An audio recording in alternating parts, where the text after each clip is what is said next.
이 모습을 보며 당내 비명계들은 목소리를 높이고 있습니다. 조홍천 의원입니다.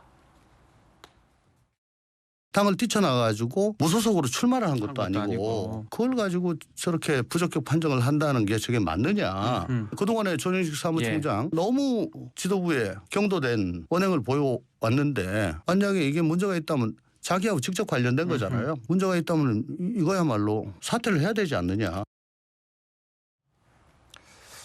라는데 박용진 의원님 어떠십니까?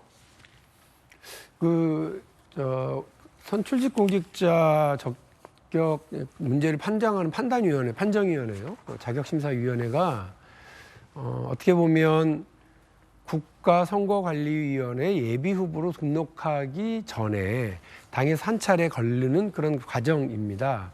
다시 말씀드려서 예비후보라고 하니까 본 후보의 공천을 받아서 등록하는 것이 아니고요. 대한민국 국민이면 누구나 예비후보로 등록을 해서 선거운동을 할 수 있어요. 근데 그 국가가 정하는 기준 말고 당의 기준은 뭐냐 이제 이런 것들을 좀 확인을 해보겠다고 하는 과정이거든요. 그 예비 후보자, 그러니까 적격 심사에서 불합격 판정을 받더라도 다시 말해서 예비 후보로 등록해서 선거운동을 할 수 있습니다. 예. 제가 알기로 이번에 부적격 판단을 받은 모 씨도 예비 후보로 등록했다고 들었어요. 그러니까 이제 그분은 난 민주당 공천 안 받을 거야 이렇게 하는 것이기도 하겠지만. 자의적이거나 혹은 원칙과 기준이 도대체 무엇인지를 잘 모르겠는 저렇게 당사자들의 정치적 불만이 터져 나오는 그런 기준을 가지고서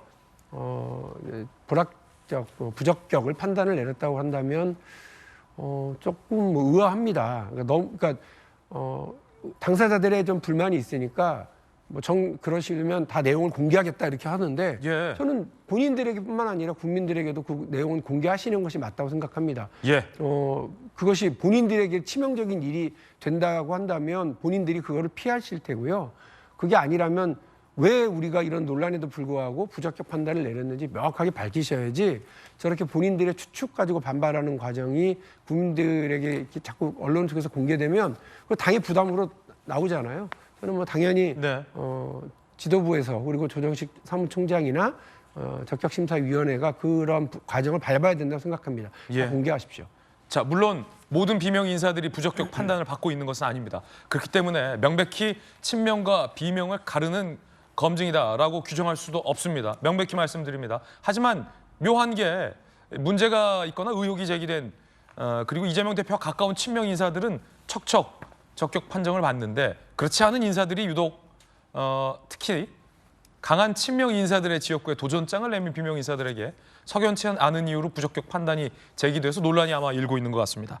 그 가운데 친명 외곽 조직에서는 한술 더 떠서 최근 논란이 된 이재명 대표와 가까운 정의찬 특보에 대해서는 왜 안 되냐라며 문제 삼고 나섰습니다.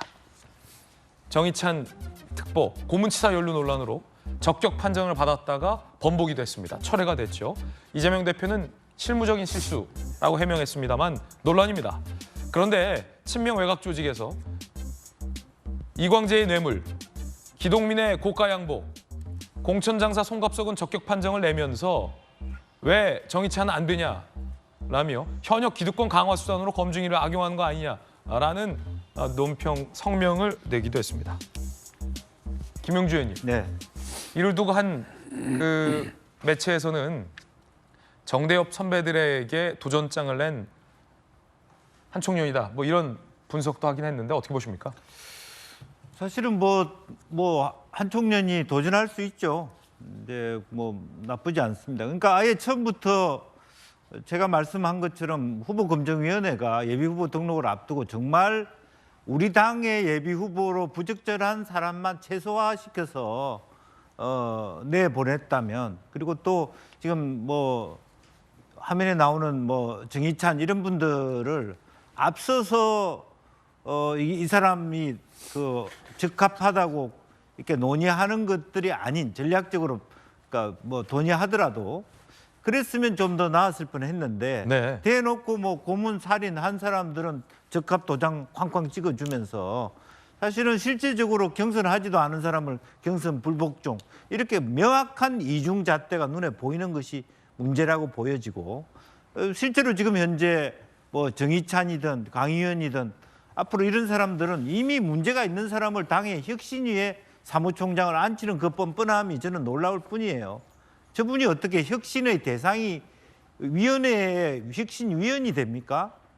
저는 그런 의미에서 이미 그 상식선을 넘었다. 당이 하는 기준이. 그다음에 규준을 가지고 규준이 있어야지 이 사람들이 규준이 있어야지 규준에 대한 뭐 문제 제기를 할까 하면 규준은 없어요. 그냥 자기 생각나는 대로 그 변명하면서 걸러내는 것뿐이다. 저는 그렇게 봅니다. 예, 김영주 의원님의 의견 전해드렸습니다.